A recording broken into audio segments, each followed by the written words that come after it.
sur heure, déni. Moussa, s'il te plaît. Moussa, tu as le micro.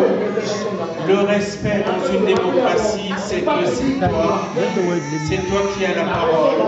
Aujourd'hui, nous avons pris toutes les garanties. Moussa Agassaré est libre sur le sol français, donc il a la parole. Moussa, s'il te plaît. Moussa, donc vas-y, c'est toi qui as la parole. Aujourd'hui, ceux avec lesquels nous sommes en relation, même le président de la République du Mali par intérim, nous sommes tous d'accord qu'il faut que le MNLA et le gouvernement du Mali aillent à la table des négociations et que la justice fasse son travail.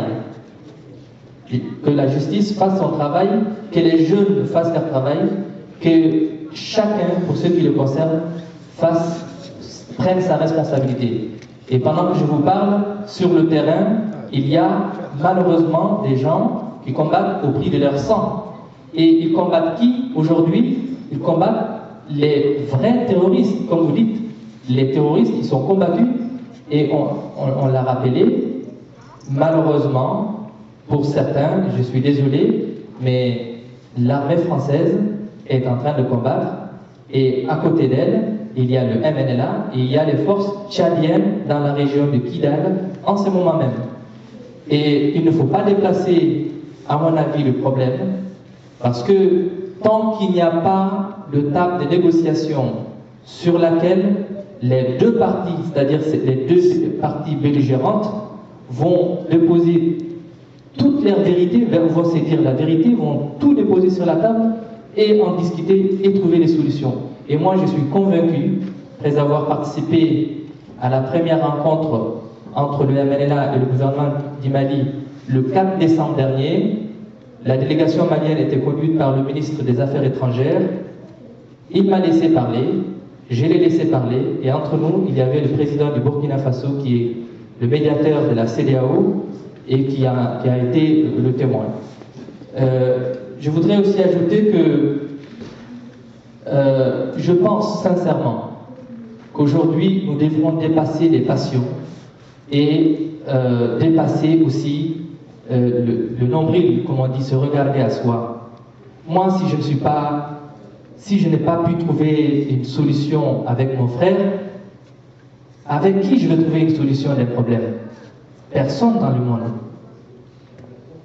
Si vous pensez que le Mali aujourd'hui est tombé comme un château de sable, il n'y aura que les Maliens pour le construire. Mais bien sûr que la France est bienvenue pour nous aider. Bien sûr que les Nations Unies sont bienvenues pour nous aider. Mais tant que nous nous traitons comme je l'entends là, nous n'irons pas loin. Et je voudrais terminer en posant une question. Là, je pose la question aux Français, mais j'ai juste un pincement de cœur parce que dans cette salle, nous avons organisé beaucoup de belles choses. Nous avons organisé des concerts pour aider les enfants, pour aider les gens qui en ont besoin. Après que l'État ait démissionné de certaines tâches, ou en tout cas de certains de ses prérogatives, que nous revenions aussi à une certaine réalité. Quelle que soit l'issue du problème qu'il y a aujourd'hui au Mali et ailleurs, notre amitié doit rester soudée. Et c'est à ce moment-là qu'on a besoin les uns des autres pour construire notre Anjou.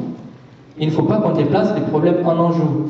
Et je remercie encore une fois tous ceux qui ont accepté de m'écouter, et merci aussi à la France de nous avoir permis de pouvoir discuter librement. Bonne soirée.